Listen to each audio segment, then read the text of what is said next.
Do you have more fun doing the clubs or do you have more fun doing the weddings? If you had to Ooh, pick one, you that's know a what I'm good one, saying? bro. And That's if a you good can't pick one out of those two, Right, right.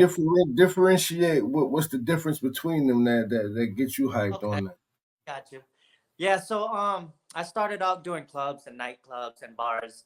You already know.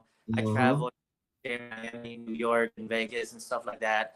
So what happens is with the club scene, it's a little different from the wedding. When I transitioned to, remember how I told you I didn't want to DJ until I was like 50 or 60. You know what I mean? So I wanted something to basically carry on my back so I can be able to live a good life. So what happens is when I got into the wedding scene, it was like a big difference, bro. Like I'm telling you, Mm-hmm. like it's different because with weddings you do formalities. You're not just working for the crowd because at the club you can play whatever. You know what I mean? You could play Right. whatever as long as they hype, they dance because you're not really catering personally to the client because they're just there to have a good time. But for weddings, it's a lot different. There's formality involved.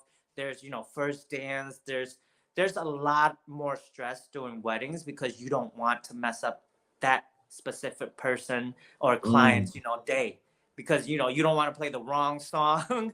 You don't want your Mm-hmm. song to cut out in the middle of the you know what I mean, because they all look to you. So that's the difference, man. DJing the club and bar, it's more stress free because you can play whatever, you know what I'm saying. And then Right. I always been a crowd person though too. When I was at the club, I was able to read the crowd, see what they like. You know what I mean? If they want reggae, I give them reggae.